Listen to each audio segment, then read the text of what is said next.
Hello सभी दोस्तों को जोहार नमस्कार।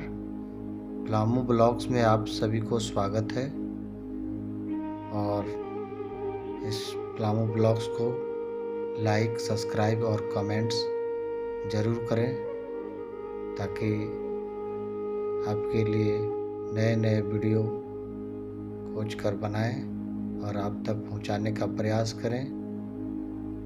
धन्यवाद सभी को प्लामो ब्लॉग्स में। हेलो दोस्तों, सभी को जोहार नमस्कार। प्लामो ब्लॉग्स में आप सभी को पुनः स्वागत है। और आज जो है टॉपिक्स लाए हैं, सच्चा ईश्वर भक्त कौन।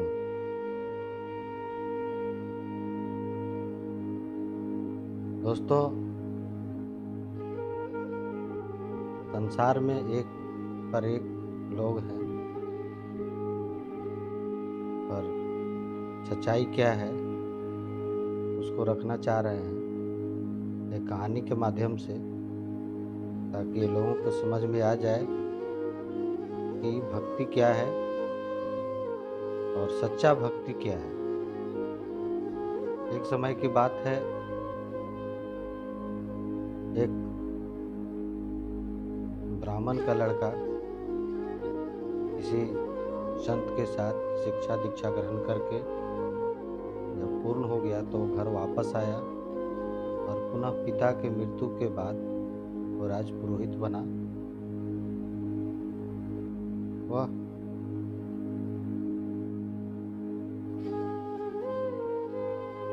बहुत दिन तक अपने गांव के या गांव से बाहर लोगों को बहुत सेवा किया,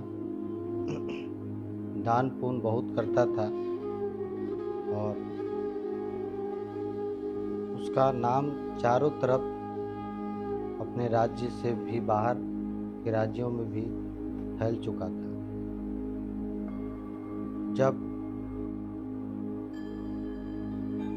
उसको लगने लगा कि हम बहुत बड़ा दानी हैं, बहुत बड़ा पुण्य आत्मा है और जो भी आता है मेरे दरबार में खाली हाथ नहीं जाता है, और पूजा पाठ भी बहुत करता था।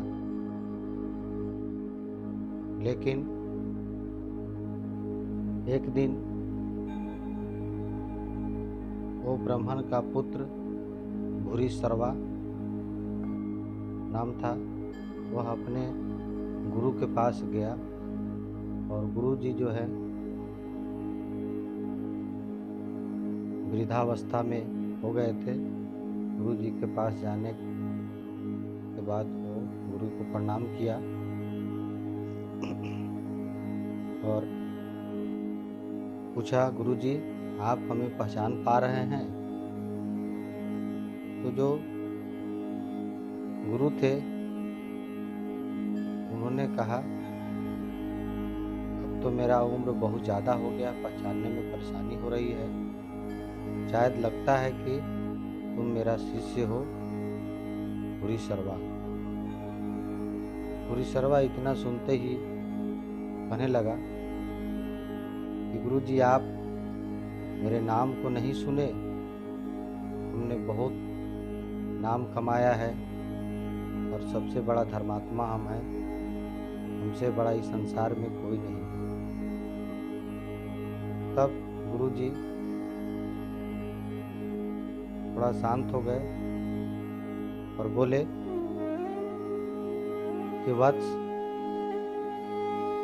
तुमसे बड़ा धर्मात्मा कोई और है। तो भूरिश्रवा ने गुरु जी से पूछने लगा कि बताइए कहाँ है वो, हम उससे भेंट करना चाहते हैं।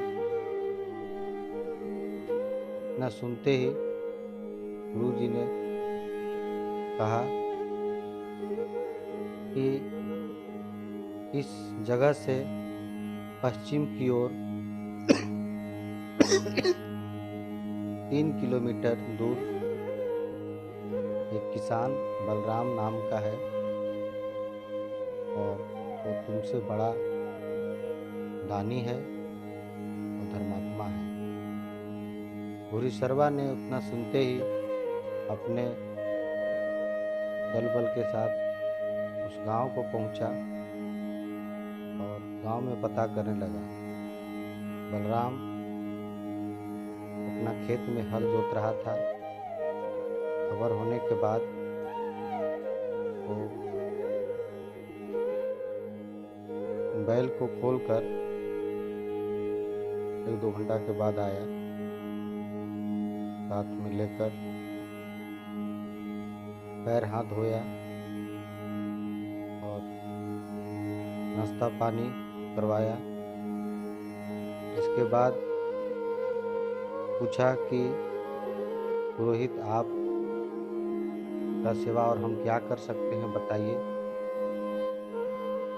भूरिश्रवा ने कहा कि आपके पास हम आए नहीं हैं, हम इस रास्ते से क्रॉस कर रहे थे, इसलिए हम सोचे कि आपसे मिल लें। शाम का समय हो चुका था, तो शाम को वहीं पे बलराम के यहाँ रुकने का व्यवस्था हुआ। बलराम जो है शाम को अपना खाना वाना खाकर एक बार केवल सोने समय राम का नाम हे राम कहकर फिर अपना सो गया। फिर सुबह उठा, गाय बैल जो भी थे पशु उसका सेवा करने लगा। इसके बाद खाकर फिर खेत में चला गया। जाते समय केवल बलराम हे राम का नाम लिया और फिर वो खेत में गया, अपना हल जोतने लगा।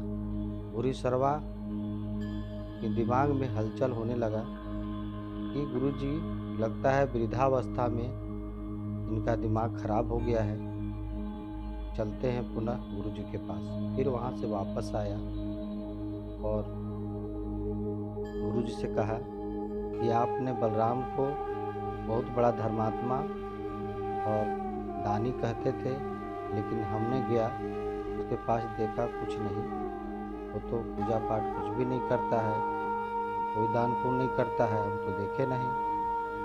तब गुरुजी ने कहा कि सबसे बड़ा धर्मात्मा बलराम है।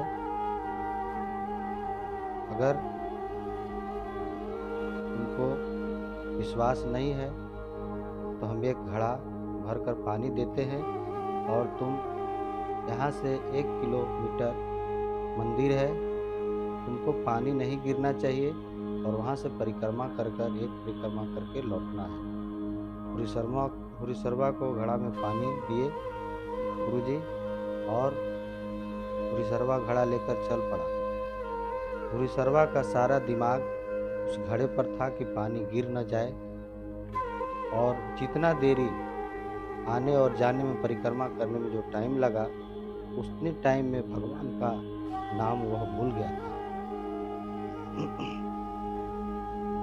तब आया और गुरुजी से पूछने लगा कि हम परिक्रमा करके आ गए। तब गुरुजी पूछे कि तुम इस घड़ा का पानी क्यों नहीं गिरा।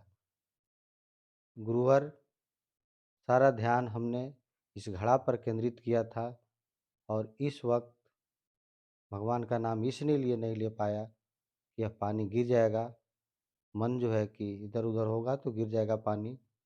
तब गुरुजी बोले कि तुम जो है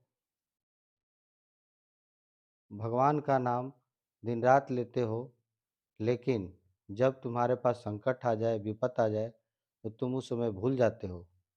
लेकिन वो किसान के पास बहुत सारे समस्या है और खेती करता है, पशु पक्षी बीज या परिवार भरण पोषण गांव समाज सबको लेकर चलता है और उसके पास समस्या का खजान है। इसके बावजूद भी वह मन लगाकर कम से कम 2 टाइम भगवान का नाम तो लेता है। इतना सुनते ही भूरिश्रवा गुरु के चरण में गिर गया और माफ़ी मांगने लगा, गिड़गिड़ाने लगा कि प्रभु हमसे गलती हो गया, हमारे अंदर अहंकार आ गया था और अब दोबारा इस तरह के मेरे अंदर अहंकार नहीं रहेगा। गुरु जी ने कहा ठीक है, जाओ, लेकिन पुनः इस तरह का अहंकार अपने दान पुण्य या पूजा पाठ का मत करना। दोस्तों, इस कहानी से यह सीख मिलता है कि सबसे बड़ा ईश्वर भक्त वही है जो दूसरों का सेवा करता है, दूसरों के सुख दुख में साथ रहता है और भगवान का नाम दुख हो या सुख हो नहीं भूलता है। दोस्तों, फिर मिलते हैं अगले वीडियो में अगले टॉपिक्स के साथ। पुनः फिर एक बार आप सभी को पलामू ब्लॉग्स में स्वागत है। मेरे इस पलामू ब्लॉग्स को लाइक, सब्सक्राइब और कमेंट्स ज़रूर करें ताकि आने वाले वीडियो बनाने में हमको सहायता मिल सके। धन्यवाद। जोहार।